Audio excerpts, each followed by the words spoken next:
Hey everybody, this is Shane with the Trek Health 365 program. This week I want to talk about how we can design our environments to help create cues that are going to improve our habits and ultimately allow us to be more successful in reaching our goals.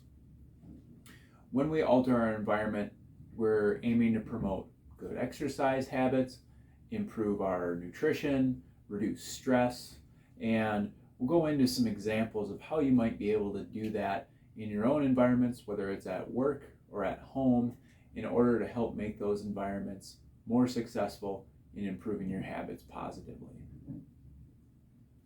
So when we create a positive environment, there's a greater chance that we're going to have cues that make us make good choices as opposed to cues that allow us to make poor choices. And a lot of times these environmental cues are more impactful than simply being motivated to change alone. So we can have a fair level of motivation, but if we're in a bad environment that doesn't promote positive change, it's going to be very difficult. We'll talk about what some of those examples are. And the more obvious that you can make the cues in your environment for creating positive habits, the more likely you're going to be successful and also to meet your goals. So let's start out by talking about some activity and exercise related habits. For example, let's say you want to start a habit of exercising in the morning. What are some things that you can do to make that easier? Well, maybe the first thing you could do is set your exercise clothes out for the next day before you go to bed. So when you wake up and the alarm goes off early in the morning, you're not scrambling around looking for everything that you need. It's already there, it's already set. If you're not a morning person, making a plan to meet with a friend to exercise. I have a running partner that I meet almost every Saturday morning, bright and early, sometimes at 6 a.m. even on a Saturday morning. If I didn't make that commitment, there's a less likelihood that I would get up at that time and go do my long runs on Saturday morning. So getting those things ready in advance is going to increase the likelihood of our success because of some of those environmental changes we've made.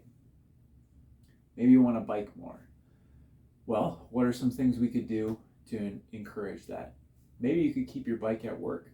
Many people at Trek keep one of their bikes right in their office so they can take it out at lunchtime, before work, after work, whatever it might be, and go for a ride. Or maybe it's having a trainer available at home so you can ride indoors when the weather's not good, or riding a trainer in the Trek gym when you can't go outside or it's winter time, or that type of thing as well. Or maybe it's simply committing to commuting on your bike a couple days a week if you're not already doing that. Something else you can do to increase your frequency of exercise is keeping clothes at work. Exercise shoes as well. That way, when you have the opportunity or you get invited to go out and go for a walk or that type of thing, you don't have to say no because you don't have the appropriate equipment or appropriate clothing with you. Also, creating an exercise space at home is something else that's going to increase the likelihood of you exercising more frequently. Obviously, if you're working on site at Trek, you have access to the fitness center here, but if you're at home, what's something we can do to really create that positive exercise environment? And having a dedicated space for doing some of those activities is one great way. Maybe you have a goal of sitting less at work. What are some things you could do? Well, maybe we could have a standing desk available. Maybe that's something that you could request, or creating something that at least allows you to raise your computer, if you have a laptop, putting it on a shelf or something like that during the day so you can stand up more frequently and work. Maybe if a standing desk isn't an option, as opposed to a regular chair, getting a stability ball to have available to you so you can do some active sitting rather than sitting in a chair, desk chair, that type of thing throughout the entire day. Maybe when you're traveling, what are some examples of things you can do to set up an environment there? One, look for hotels that have a fitness center available. Many hotels, they may not be elaborate, do have fitness equipment available, whether it's a treadmill or a bike or some weight equipment. Maybe if the hotel you're staying at or the location you're staying at staying with friends or family or that type of thing, doesn't have exercise equipment available, bringing some along with you. One of my favorite things to bring along when I travel is a set of resistance bands, because then we can do strength exercise just about anywhere. Flexibility exercise, again, some simple stretches, we can do those just about anywhere with minimal equipment. And another great thing to make sure that we're bringing along with us when we travel are obviously exercise clothes and exercise shoes. So at the very least, we can go for a walk or be active in some way. So those are some ways you can do in setting up an environment that you don't even live in regularly, but you're putting yourself into. Talking about some different nutrition habits. Maybe you're trying to eat better at work. What are some things you could do to eat better at work? Maybe one is, I'm going to pack my lunch every day rather than relying on what's available in the cafeteria. Even though there are good options, maybe you're tempted by those less healthy options when you go into the Trek cafeteria. So you pack your lunch from home and you only allow yourself to eat those things that you've brought with you to work rather than relying on the food that's here. Or maybe when you go into the cafeteria, make sure to bypass that snack shelf and avoid some of those treats that are there and head straight for the salad bar or the build your own bowl, and make some choices that aren't necessarily prepared for you in advance, that you can really decide, what is it that I'm going to eat for lunch today? Sometimes eating healthy at home can be even a bigger challenge than eating healthy at work.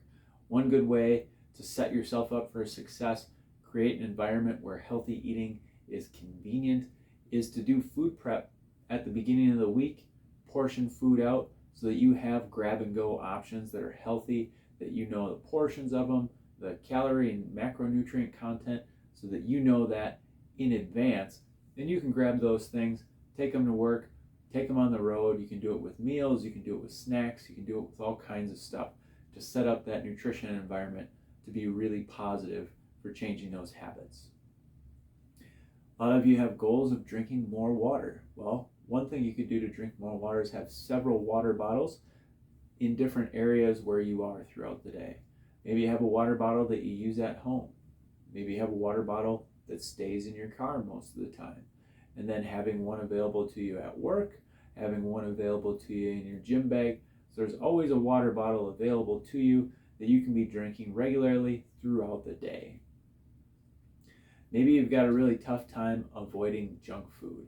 I know for me, one of the things that we have a hard time avoiding at home is ice cream.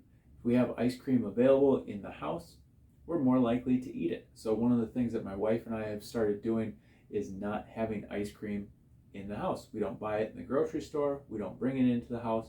That way, if we decide we would like some ice cream, we have to go out and get it and go to Culver's or an ice cream shop or wherever it might be, so that we can make that conscious choice about what it is we want to eat. And if it's a special occasion, that's fine. But that way, ice cream's not available to us all the time and we're not eating it every day. And that can be with any type of food. Maybe that's with chips or candy or that type of thing that we don't really need, that maybe sneaks into the house.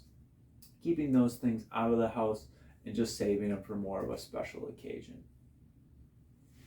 Lastly, talking about how do we help manage our stress? How do we set up an environment so that we can eliminate stress or at least reduce stress?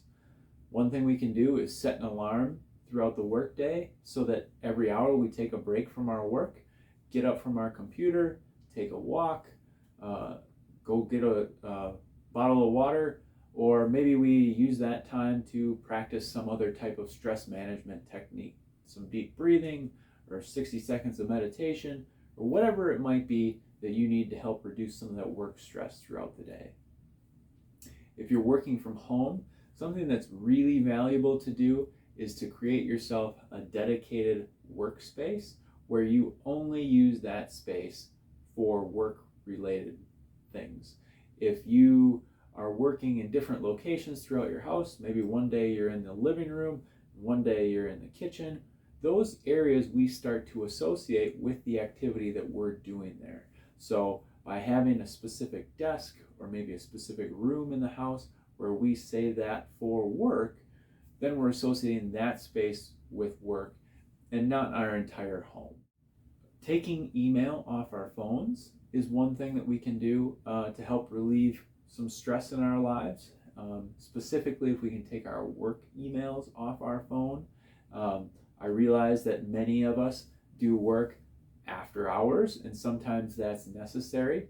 But rather than having that notification pop up every time a new email hits our inbox and wondering what is it that's in there, maybe if I really feel that, yeah, to support my team or to support my customers, I need to have access to email after work hours, we can still get by without using our phone.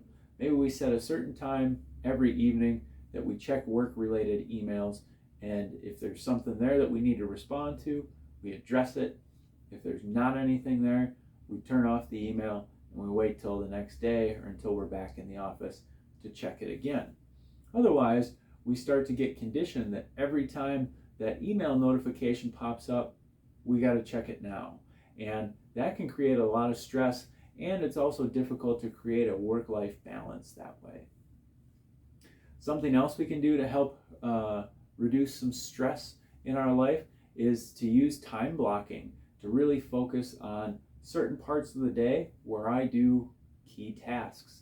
So time blocking when I'm at work, time blocking when I'm exercising, time blocking when I check emails, and really being specific about those things so that we can address that task and it doesn't flow into all over in our daily schedule. So the more we use that, whether it be with a paper calendar or with an electronic calendar, the more we can really dedicate our focus to those things, and then when that time goes by, dedicating our focus to something else. So as you can tell, there are a lot of different ways that we can build our environment to create good, positive habits and to be successful. And really what we're trying to do is we're trying to create cues that allow us to make the right choices and avoid making the choices that we really don't want to make. And that way, if we are motivated, we're less likely to make the bad choices and more likely to make the good choices.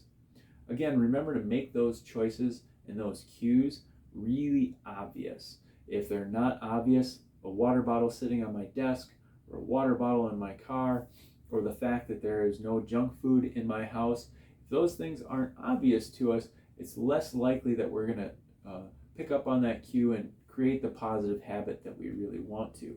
If my exercise clothes are always in the closet and I never take them out and prepare them for exercise, I don't have that cue to remind me when I see my exercise clothes, my gym bag, or my shoes that, hey, I need to go do this for the day. So making those things in the environment and the things that you don't want in the environment, putting those away for later.